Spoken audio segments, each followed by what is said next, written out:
If you have low back tightness or pain, here's 3 stretches you can try to see if you can give yourself some relief. First one, just gently bring your knees into your chest.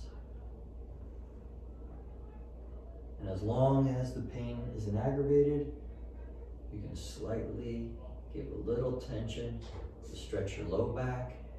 It's always better to do less. And if your body opens up, you take more, but don't ever force anything. If that feels okay, you can also do little circles. You can even stretch your feet to get light tension on the back without having to pull much harder.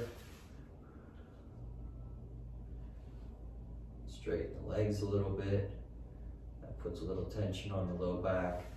But if you're just starting out, this is the place to start. Number 2, the second stretch. Put one leg on top of the other knee.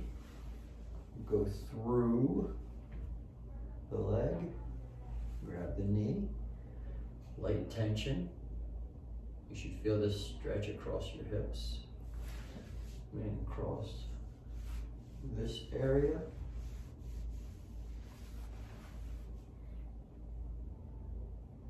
Once again, light tension. If space opens up, you take it, but you never force it. Just let your head relax back. Do that on both sides.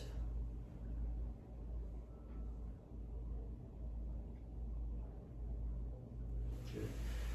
And the third one is rotation. So just let the one leg go over the other and reach out to the other way. So you got the leg going this way and the arm going this way. Once again, nice and gentle. If it's up here, it's up here.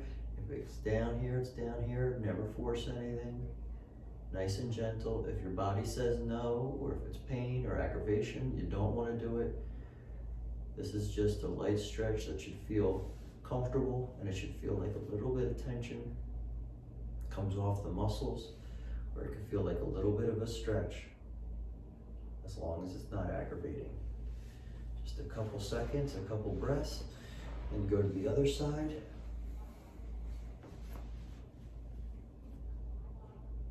Once again, relaxing, stretching, letting the body move. If it creates space, you take it, but never forcing it.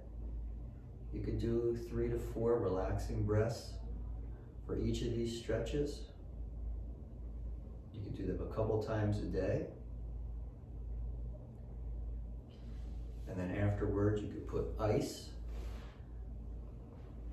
on for 15 minutes on, and then 20 minutes off to start to work on getting the inflammation down. If you do that consistently, consistency creates change, and that'll help your back start to loosen the muscles, start to get some of the inflammation to go away with the ice, and should help you to start to feel better. If for any reason it's too painful, or you don't start to find relief, and the problem is there for over a week or 2, that probably means you need an adjustment. So you can come in, get adjusted, get the joint moving, and continue your home routine, and your home routine will work a lot better with the joints moving and adjusted. I gave you 3 great stretches and ice instructions that's gonna help start to loosen your back. And if you need help, we talked about getting a chiropractic adjustment, but I wanted to add one more stretch that could really help. It's a stretch you can do while standing, and I call it the counter stretch. So here it is. I want to show you one of the best stretches for low back pain that you can do when you're standing. I call it the counter stretch. So a kitchen table, the sink countertop, somewhere where the countertop is decent, at least waist or higher. You don't want to be leaning over too far. You want to put the weight into your arms, and you want to walk backwards and stretch your low back while keeping the weight in your arms so that your back muscles do not have to do the work. You just want your back muscles to stretch. You do not want them working. So you just lean back. You can go to one side, straighten one leg and bend the other, and stretch all the way the low back into the hip. Take 1 or 2 or 3 breaths there. You can go to the other side. Take 1, 2, 3 breaths here. If you want to, you can sort of go back and forth a little. You can stretch it back. Then when you're coming back up, you're leaning into the counter again. You're walking, you're using your arms to hold your weight, and you're using your legs to stand back up. You're not using your back. That's a great stretch to try to get some tension out of your back.